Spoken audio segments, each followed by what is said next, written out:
ఆదికాండం 21వ అధ్యాయం యొక్క సారాంశం. ఈ అధ్యాయం ప్రధానంగా దేవుని వాగ్దాన నెరవేర్పును, అబ్రహాము కుటుంబంలో జరిగిన మార్పులను వివరిస్తుంది. ఇస్సాకు జననం. దేవుడు చెప్పినట్లే శారా వృద్ధాప్యంలో ఇస్సాకుకు జన్మనిచ్చింది. అబ్రహాము అతనికి 8వ రోజున సున్నతి చేశాడు. వయస్సు ప్రాధాన్యత. ఇస్సాకు జన్మించినప్పుడు అబ్రహాము వయస్సు 100 సంవత్సరాలు. శారా వృద్ధాప్యంలో బిడ్డను కనడంలో దేవునికి అసాధ్యమైనది ఏదీ లేదని చూపిస్తుంది. ఇస్సాకు పేరు వెనుక అర్థం.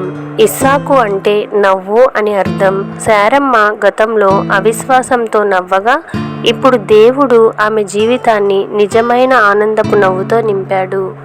హాగరు ఇష్మాయేలు పంపించివేత. ఇస్సాకును ఇష్మాయేలు పరిహాసం చేయడం చూసి శారా వారిద్దరిని ఇంటి నుండి పంపించి వేయమని అబ్రహామును కోరింది. దేవుని అనుమతితో అబ్రహాము వారిని అరణ్యానికి పంపించి వేశాడు. నమ్మకత్వానికి పరీక్ష. శారా మాట విని హాగరును ఇష్మాయేలును పంపించి వేయడం అబ్రహాముకు ఎంతో బాధ కలిగించినా దేవుని మాటపై నమ్మకంతో లోబడ్డాడు. అరణ్యంలో దేవుని రక్షణ. నీళ్లు అయిపోయి హాగరు రోధిస్తున్నప్పుడు దేవుడు ఆమె మొరను విని నీటి బావిని చూపించి ఇష్మాయేలును కాపాడాడు.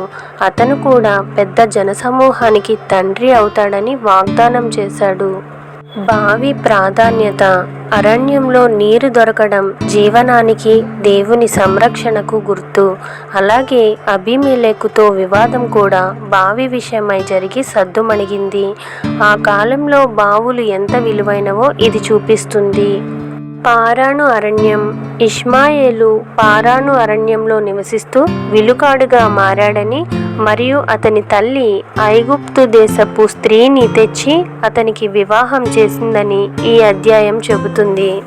అబ్రహాము అబీమెలెకు సంధి. అబ్రహాము దేవుని ఆశీర్వాదం పొందుట చూసి గెరారు రాజు అబీమెలెకు అతనితో సమాధాన సంధి బెయేర్షెబా ఒప్పందం చేసుకున్నాడు. దేవుని నామ ప్రకటన.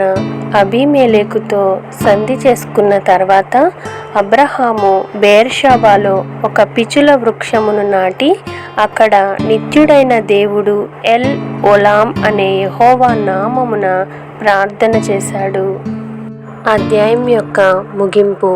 దేవుడు అబ్రహాముకు చేసిన వాగ్దానాన్ని నెరవేర్చి ఇస్సాకును అనుగ్రహించాడు. అలాగే అరణ్యంలో హాగరును ఇష్మాయేలును కాపాడి తన నమ్మకత్వాన్ని నిరూపించుకున్నాడు. అబ్రహాము ఫిలిస్తీయుల దేశంలో చాలా రోజులు పరదేశిగా నివసించాడని ఈ అధ్యాయం ముగింపులో ఉంది.